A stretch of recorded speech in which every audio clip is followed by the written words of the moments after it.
de los versículos 7 al 13.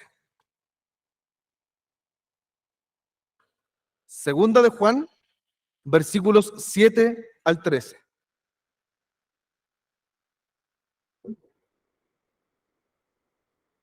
Y si lo tiene, me dice amén. ¿Estamos bien? ¿Sí? Bien. Dice así la palabra del Señor. Porque muchos engañadores han salido por el mundo que no confiesan que Jesucristo ha venido en carne. Quien esto hace es el engañador y el anticristo. Mirad por vosotros mismos para que no perdáis el fruto de vuestro trabajo, sino que recibáis galardón completo. Cualquiera que se extravía y no persevera en la doctrina de Cristo, no tiene a Dios. El que persevera en la doctrina de Cristo, ese sí tiene al Padre y al Hijo. Y si alguno viene a vosotros y nos trae esta doctrina, no lo recibáis en casa, ni le digáis bienvenido, porque el que dice bienvenido participa en sus malas obras. Tengo muchas cosas que escribiros, pero no he querido hacerlo por medio de papel y tinta, pues espero ir a vosotros y hablar cara a cara, para que nuestro gozo sea cumplido. Los hijos de tu hermana, la elegida, te saludan. Amén. Ya termina esta segunda carta del apóstol Juan a la iglesia en Efeso. Yo les contaba la semana pasada en la triste y terrible situación que se encuentran los cristianos en esta iglesia de Efeso. En la primera carta, el apóstol Juan trata de atajar lo que está ocurriendo, de que se estaban yendo hermanos, de que estaban creyendo doctrinas incorrectas, de que habían divisiones, que se estaban peleando entre ellos. Entonces, si usted se recuerda, uno de los temas más grandes de la primera carta de Juan es el amor fraternal, que se mantengan juntos, que se amen en verdad, que se amen en la vida que es el Señor Jesucristo, pero no hacen caso. Entonces ya pasan cerca de 1 año y medio, casi 2 años, el apóstol Juan envía otra carta, porque ya esta iglesia se encuentra tan disminuida, después de ser una iglesia tan grande, poderosa, la iglesia en Efeso, ahora están en una casa. Algunos hermanos que aún seguían perseverando en la fe. ¿Se acuerdan? ¿Sí? Bien. Así vamos ahorrando tiempo. Y esta carta final, esta parte final de la segunda carta, da algunos consejos para que este grupo pequeño se mantenga firme, fuerte. Aquí no hay consejos de crecimiento. Los consejos que da el apóstol Juan son para que ellos, los que quedan ahí, permanezcan, sigan firmes. Entonces, yo tengo 3 cosas que comentarle en esta mañana aún, que son estos 3 consejos que da el apóstol Juan para que la iglesia permanezca. Y lo primero lo encontramos de los versículos 7 al 8. Y yo el primer punto lo he titulado como guarda tu tesoro. ¿Se acuerda cuando el Señor Jesucristo le dice a los discípulos, no atesoren aquí en la tierra, sino que hagan tesoros en el cielo, donde la polilla, el hollín y el ladrón no pueden llegar ahí? Así que atesoren allá. Y esto es algo que para nosotros nos parece muy metafórico hoy. Hacer tesoros en el cielo. ¿Qué significa eso con hacer tesoro en el cielo? Si en el cielo somos todos iguales, si en el cielo vamos a estar todos en la presencia del mismo Señor. ¿A qué se refiere con esto de los tesoros? Que voy a tener una casa con un bañado de oro distinto, que mi entrada va a ser más verde que la del hermano al lado. Bueno, en la Biblia no se refiere a eso. Fíjese lo que dice los versículos 7 y 8. Porque muchos engañadores han salido por el mundo, que no confiesan que Jesucristo ha venido en carne. Quien esto hace es el engañador y el anticristo. Mirad por vosotros mismos, para que no perdáis el fruto de vuestro trabajo, sino que recibáis galardón completo. Entonces, el primer consejo que da el apóstol Juan para que esta iglesia permanezca es que deben guardar su tesoro. ¿Y cuál es uno de los tesoros de la iglesia? Uno de los tesoros de la iglesia es la sana doctrina. Uno de los más grandes y preciosos tesoros que tiene la iglesia es el de la sana doctrina. ¿Por qué? Porque nosotros afirmamos enfáticamente que la única forma en que el ser humano puede llegar a Dios es por medio del Señor Jesucristo, quien es revelado por la Santa Biblia, por la palabra de Dios. Ahora está muy de moda decir de que, total, todos los caminos llevan a Dios. Total, si yo creo en esto, creo aquí, creo allá, si al final igual todos creemos en el mismo Dios. Yo hace un tiempo conversaba con alguien y me decía, yo no encuentro la diferencia entre los musulmanes, los judíos y los cristianos. Si al final todos van para el mismo Dios. Y puede sonar muy racional, porque en estricto rigor el musulmán busca a Jehová, el judío busca a Jehová, el cristiano adora a Jehová, ¿cierto? Pero yo no puedo llamar de hermano a un musulmán porque él no acepta que el Señor Jesucristo es Dios y es el Señor del universo. Yo no puedo aceptar que un judío sea hermano porque él no acepta al Señor Jesucristo como Señor y Salvador, como segunda persona de la Trinidad. Entonces no le puedo llamar de hermano.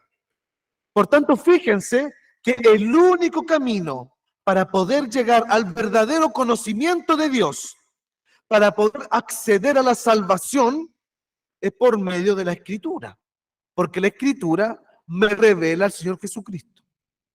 Entonces esto es un tesoro de la iglesia. Nuestra iglesia tiene este tesoro que es la sana doctrina, que nosotros sabemos cómo podemos adorar y llegar a Dios. Nosotros sabemos cómo se obtiene la salvación y que la salvación no se obtiene por obras, sino que por gracia. Todo esto, ¿cómo lo sabemos? Por la palabra. Pero fíjese lo que ocurre en el versículo 7. Muchos engañadores han salido por el mundo que confiesan que Jesucristo ha venido en carne, que no confiesan que Jesucristo ha venido en carne. Quien esto hace es el engañador y el anticristo. ¿Sabe que ya hemos hablado bastante sobre los gnósticos y que algunos creían que Jesús no vino en carne, sino que vino espíritu, que parecía que moría, que parecía que comía? ¿Se acuerda que hemos visto todo eso? Bueno, eso es algo del contexto, porque la filosofía griega dualista, la filosofía platónica, era muy fuerte en ese contexto. Entonces hacer esta separación de lo carnal como algo malo y lo espiritual como algo bueno, era parte de la cultura. Entonces la cultura forma un Jesús acorde a su cultura. Hoy en día esa idea del dualismo platónico la podemos entender, pero no sé si nos es algo tan importante como en el siglo I. Yo creo que aquí bien poco sabemos de Platón y de filosofía griega, y qué bueno, porque no es necesario para el conocimiento de nuestro Señor. Así que está bien.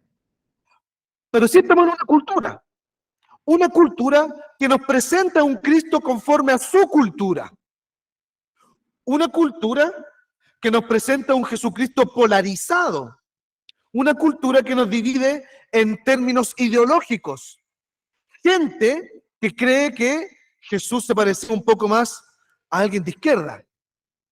Otros que creen que Jesús se parece a alguien más de derecha.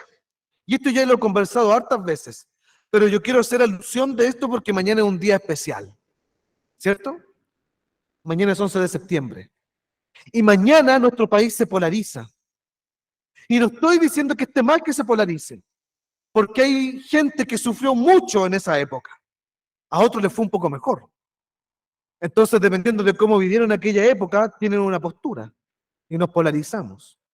El problema es que estas polarizaciones van cercenando al Señor Jesucristo porque lo van armando a la medida de sus perspectivas.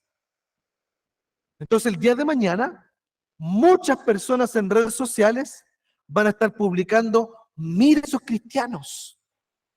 ¿Cómo puede ser cristiano y es de izquierda? ¿Cómo puede ser cristiano y es de derecha? Jesucristo no se trata ni de izquierda ni de derecha. Jesucristo es el Señor del universo. Y a través de la historia, la izquierda y la derecha ha ido siendo destruida. En el siglo I, un imperio tan poderoso como Roma, que parecía que nunca iba a caer, cayó. Antes del imperio romano estuvo el imperio babilónico. lujoso, glorioso, con tronos bañados en oro, templos enchapados en oro, o sea, un lujo por todos lados, y cayó. Y así todos los imperios a través de la historia caen, y el Señor Jesucristo sigue siendo el Rey. Entonces yo quiero que te comprenda esto, que el Señor Jesucristo no tiene nada que ver con nuestras culturas. El Señor Jesucristo no tiene nada que ver con la corriente del mundo. La única forma en que tú puedes abrazar a Jesús y conocerlo profundamente es por el tesoro de la Escritura. Y ese es el tesoro de la iglesia. Nosotros no nos podemos mover del tesoro de la iglesia, que es la Escritura, que es la palabra de Dios. No importa cuán sensuales y cuán atractivas te parezcan las ideas del mundo, no importa. No importa cuán racionales, cuán intelectuales parezcan, no importa. La única verdad está en la palabra de Dios. Entonces, el texto que nos dice, muchos engañadores han salido por el mundo predicando. ¿Saben que predicaban a Jesús? Si eso es lo extraño acá, no es que no predicaban a Jesús. Las personas que nos menciona el apóstol Juan son personas que predicaban a Jesús, pero un Jesús distinto, un Jesús acomodado a su imagen, a su semejanza, a su filosofía, a su intelecto. Huye de eso, huye de eso. La única forma en que tú conozcas a Cristo es por la palabra de Dios, no hay más. Fíjese después lo que dice el versículo 8. Mirad por vosotros mismos, para que no perdáis el fruto de vuestro trabajo, sino que recibáis galardón completo. De aquí viene el tema con el tema de los tesoros espirituales, con los tesoros celestiales. A mí cuando chico, siempre me mandaban a dejar un hermano a su casa, el hermano Benjamín. El hermano Benjamín tenía como 90 años. El hermano Benjamín siempre andaba con la cara toda herida, llena de heridas. No más que se pusiera a pelear. Tenía la cara herida porque día por medio iba al hospital y como caminaba mal, se caía, tropezaba, porque iba a visitar a los enfermos a repartir tratados. Yo espero ser como el hermano Benjamín algún día. Pero me cargaba ir a dejar al hermano Benjamín, porque yo quería jugar con los demás niños. Entonces, ¿qué venía una tía de la escuela dominical? Gánese la perlita. Así usted cuando llegue a la presencia del Señor, su corona va a tener más perlitas. Y yo decía, bien, pues, yo me creía eso, bien. Voy a dejar al hermano Benjamín y me voy a ganar una perlita en la corona. Yo creo que los que vienen del mundo pentecostal han escuchado esto, ¿no? La perlita en la corona. Eso no es tan incorrecto. Esos son los tesoros que dice la Biblia que tú debes atesorar en el cielo. Pero no es que literalmente vamos a tener una corona con perlitas. No es que yo voy a tener ropa más lujosa que el otro hermano por ir a dejar al hermano Benjamín. No se trata de eso. Yo quiero que usted me siga en esta ilustración. Nosotros cuando lleguemos a la presencia del Señor, el Señor vuelva, condena a Satanás, lo echa al lago de azufre y de fuego que es por siempre y para siempre, reina aquí en la tierra junto con nosotros, resucita a los muertos, tengamos un cuerpo glorificado, todos vamos a estar frente a Cristo. Todos vamos a pasar tiempo con Jesús. No sé cómo, pero vamos a pasar tiempo con Jesús. Millares y millares de personas junto con Jesús. Y eso va a ser glorioso, maravilloso. Y todos vamos a experimentar un gozo que usted jamás en su vida va a experimentar en esta tierra. No importa lo que le pase, no importa si se gana el loto que está como en 5.600 millones. No va a experimentar ese gozo, el mismo gozo. Cuando usted esté frente a Jesús, el gozo va a ser mucho más grande que ganarse el loto. Mucho más grande. Entonces, ¿cómo están los tesoros? ¿Cómo es este tema de los tesoros? Yo no he sufrido tanto como el apóstol Pablo. Y ninguno de los que está acá ha dispuesto tanto en su vida como el apóstol Pablo, ¿o sí? Ninguno. Ninguno de nosotros ha sido apedreado hasta el punto de quedar inconsciente y que la gente piense que murió, como le pasó. Ninguno aquí ha pasado hambre por el Evangelio, porque cuando tenemos pan con margarina reclamamos porque no hay queso. Y al apóstol Pablo, en varias ocasiones, le faltó el alimento, le faltó el techo, lo persiguieron, lo escupieron, etcétera, etcétera, etcétera. Sufrió bastante, fue preso, Sí, sufrió mucho el apóstol Pablo. Cuando yo esté junto con el apóstol Pablo ahí mirando al Señor, y yo eche la mirada para atrás de todas las cosas que hice por Cristo, yo no voy a experimentar lo mismo que el apóstol Pablo. Porque el apóstol Pablo va a mirar para atrás y va a mirar sus azotes, sus prisiones, los apedreos, y va a mirar adelante y va a decir, valió la pena. Esos son los tesoros que el Señor Jesucristo dice que atesoremos en el cielo. Se trata con el gozo con el que tú vas a contemplar a Jesús, que tú vas a mirar para atrás y vas a decir, valió la pena. Entonces Pedro va a experimentar algo muy distinto a nosotros, un gozo infinito, eterno. Nosotros también vamos a experimentar ese gozo, pero no como Pedro. Pedro va a mirar para atrás y va a decir, valió la pena. Valió la pena. Yo quiero que me esteme mucha atención con esto. Mucha atención. Porque el versículo 8 dice, mirad. No estamos hablando de la salvación. Estamos hablando de este gozo en la presencia de Dios. De estos tesoros que se guardan en el reino de los cielos. Mirad por vosotros mismos, para que no perdáis el fruto de vuestro trabajo, sino que recibáis galardón completo. ¿Sabes que el Señor es tan maravilloso que cuando tú llegues a la presencia del Señor, la Biblia dice que va a secar las lágrimas de tus ojos? ¿Cierto? Eso es lo que dice Apocalipsis. Y te va a decir, ven, siervo fiel, en lo poco fuiste fiel, en lo mucho te pondré, entra al gozo del Señor. Y todos los que somos creyentes y creemos, pero de verdad en el Señor Jesucristo, vamos a escuchar esas palabras. Pero cuando el apóstol Juan dice, mirad por vosotros mismos, para que no perdáis el fruto de vuestro trabajo, que cuando llegue ese momento, no hayan arrepentimientos en ti. ¿Por qué en este momento de mi vida yo no hice esto? ¿Por qué en este momento de mi vida yo no invertí lo que debía haber invertido en el reino del Señor? El Señor te va a consolar. El Señor va a secar tus lágrimas. Pero ese tiempo que tú perdiste, no lo vas a recuperar. Porque en esta tierra se vive una vez. Al Señor Jesucristo se le sirve en esta tierra una vez. Esta es tu oportunidad de servir a Jesús. Entonces, eso es lo que está diciendo el apóstol Juan. Miren para que no pierdan el fruto de vuestro trabajo, sino que reciban galardón completo. Que ustedes miren para atrás y digan, estuvo bien. Valió la pena. Valió la pena no haber accedido a ese trabajo. Valió la pena no haber comprado esta casa. Valió la pena no haber hecho esto otro. Valió la pena haber sacrificado esto por el Señor. Valió la pena.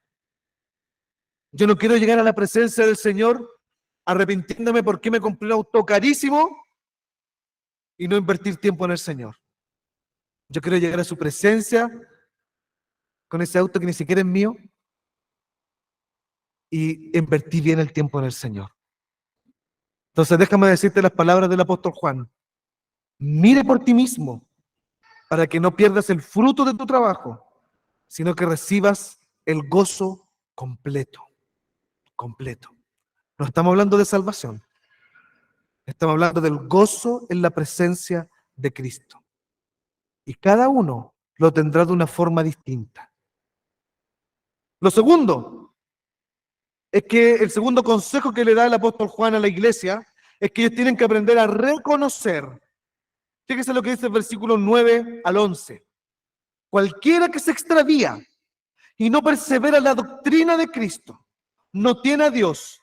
El que persevera en la doctrina de Cristo, ese sí tiene al Padre y al Hijo. Si alguno viene a vosotros y nos trae esta doctrina, no lo recibáis en casa, ni le digáis bienvenido, porque el que dice bienvenido participa en sus malas obras. Fíjese que el apóstol Juan usa la palabra extraviar, pero en el griego extraviar no es extraviar.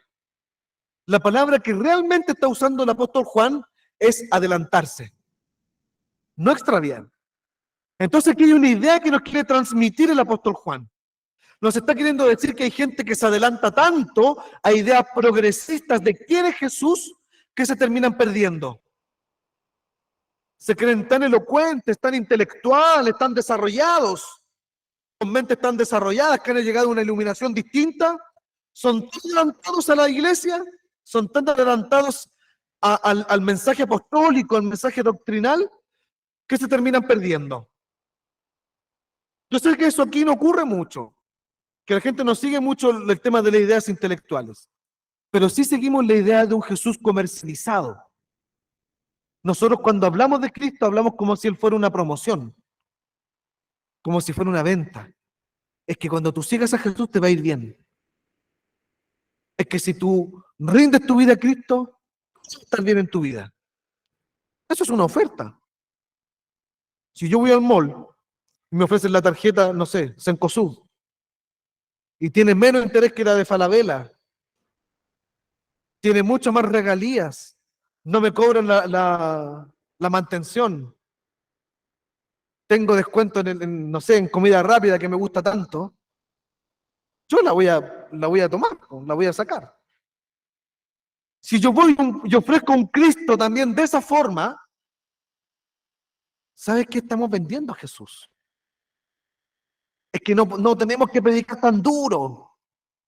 Es que cuando predicamos del pecado como que la gente se espanta, se asusta. Y que hay que predicar más un Jesús de amor. Hay que predicar más un Jesús como de bueno, si el Señor es bueno. Pero esto de estar predicando como la ley, de estar predicando que somos pecadores, como muy duro para la gente. Eso es lo que predicaron la iglesia a través de todos los siglos. Que el ser humano es horrible, que es malo, que es cruel, que necesita un Salvador y que si no va ese Salvador está perdido, que tiene que arrepentirse de sus faltas. Entonces déjame decirte algo, el Señor Jesucristo no está a la venta. Si tú crees que puedes llegar a más personas con un Jesús promocional, te terminas extraviando. Si crees que estás más adelantado a lo que la iglesia ha predicado a través de los siglos, te vas a terminar perdiendo. Y no se trata del legalismo, se trata de la realidad del Evangelio. El Evangelio básicamente es que tú eres malo, que no te puedes salvar, que necesitas a un Salvador, que tienes que arrepentirte de tus pecados y que tienes que entregar toda la vida a Jesús. El Evangelio nunca se ha tratado de que Jesús viene a arreglar todos tus problemas. Por consecuencia se arreglan los problemas. Pero Jesús no es una promoción. El Señor Jesucristo no está a la venta.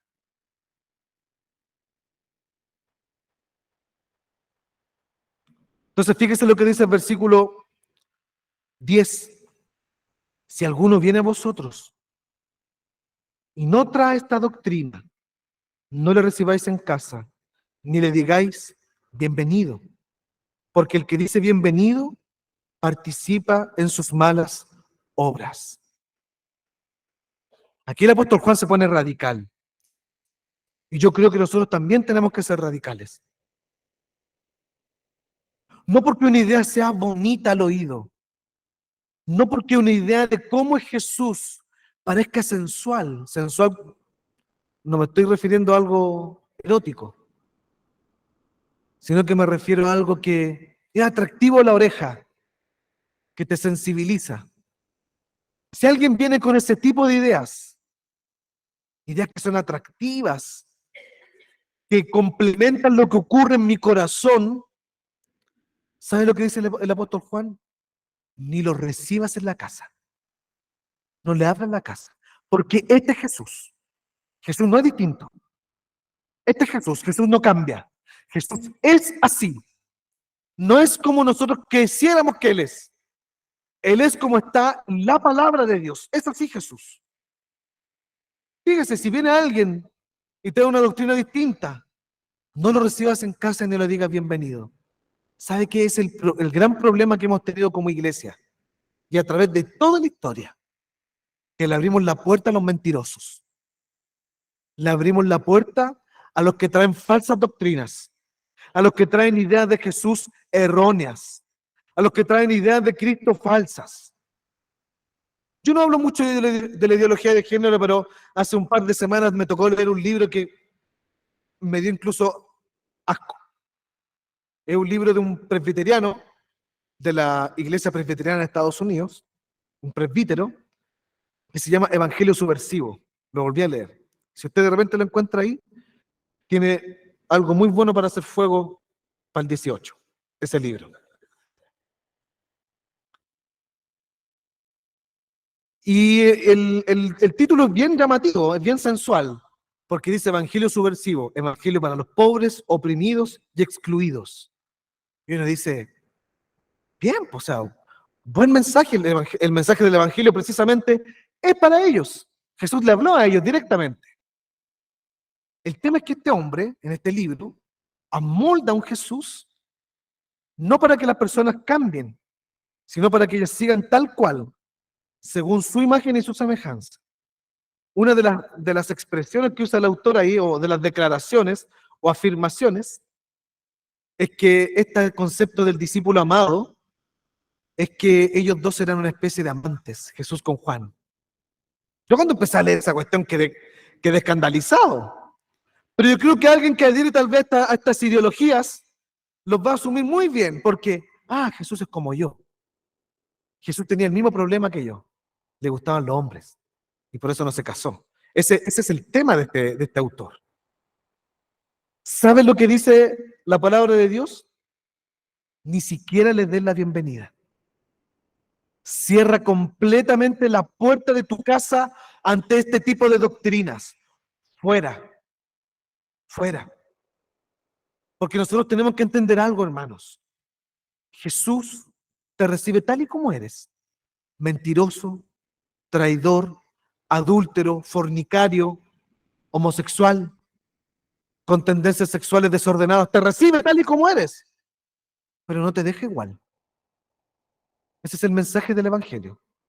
Te recibe tal y como estás, sin exclusiones. Te dice, ven, pero no te deja igual. Entonces, alguien que venga con doctrinas distintas, con ideas que son sensuales a los oídos, ¿qué dice el apóstol Juan? Un mensaje para la iglesia: cierren las puertas, no los dejen entrar, échenlos fuera, ni siquiera le den la bienvenida. Y déjame ir un paso más allá: cierra tus oídos espirituales, cierra tu corazón ante este tipo de doctrinas. Tal vez te parecen muy sensuales las ideas del mundo. Pídale perdón al Señor, arrepiéntete y vuélvete al Evangelio. Te parecen muy atractivas las ideas de este mundo, pero son todas ideas falsas, huecas, sin sentido, ideas que son de vanagloria, ideas sin gloria. Dile fuera, no solamente a las puertas de la iglesia, sino que a las puertas de tu corazón. Entonces, el segundo consejo que le da el apóstol Juan a la iglesia es que reconozcan, sepan reconocer, sepan identificar al que es de verdad y al que es mentiroso. Y ya para ir cerrando, la iglesia se vive. Ya estamos en el saludo final y el apóstol Juan hace una despedida que a mí me parece muy bonita y que nosotros podemos sacar varias enseñanzas. Fíjese lo que dice los versículos 12 al 13.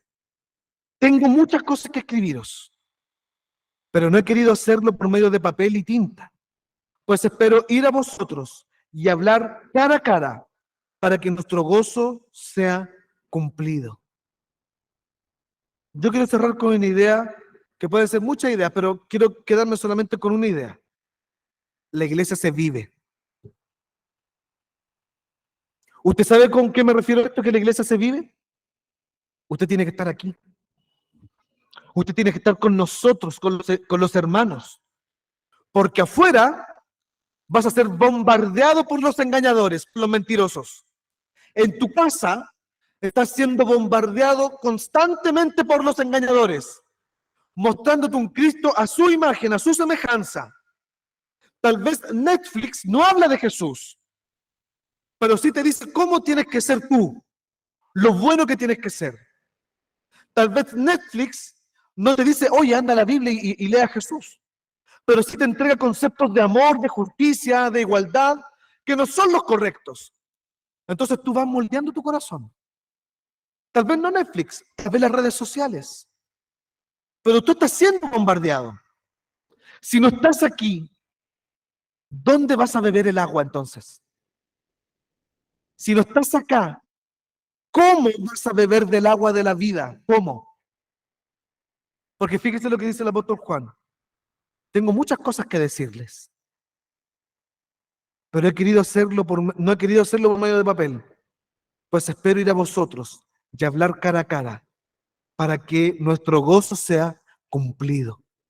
Había un deseo ferviente del apóstol Juan de estar con ellos, de compartir con la iglesia, de sentarme al lado del otro, de estar juntos escuchando a una persona hablar de Jesús, de cantar todos juntos la misma canción, de orar todos juntos por los mismos motivos. No me es suficiente una carta, quiero estar con ustedes.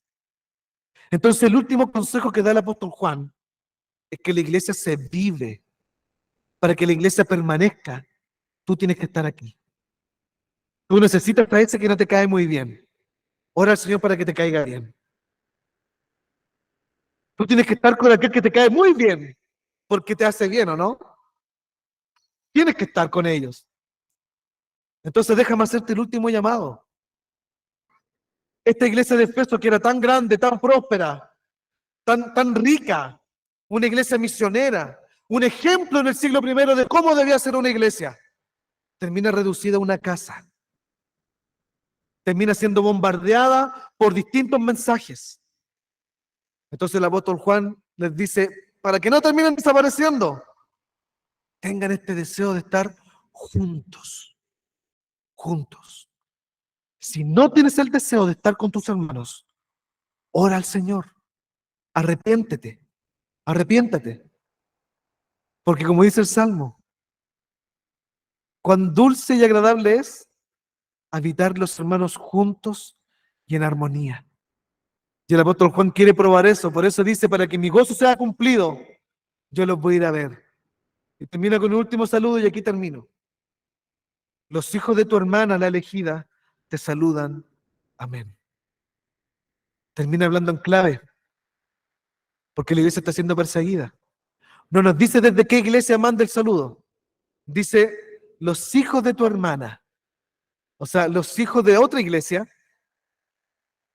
la elegida, te saludan. Amén. Yo espero que nunca lleguemos a esa situación, que tengamos que estar escribiéndonos en clave para poder saludarnos. Entonces, yo te quiero hacer este llamado. Guarda el tesoro del Evangelio. Reconoce a los mentirosos y busca vivir la iglesia. Vive la iglesia. Experiméntala. Degústala. Saboréala. Comparte con tus hermanos para que podamos permanecer. Vamos a orar al Señor. Padre bueno, te damos gracias por tu palabra, Señor. Gracias porque tu palabra nos confronta. Gracias, Señor, porque tu palabra es viva y eficaz. Te pedimos perdón, Señor, porque constantemente estamos olvidando los consejos de la Escritura para permanecer firmes. Señor, ayúdanos a guardar el tesoro que tú nos has entregado, que es la palabra de Dios.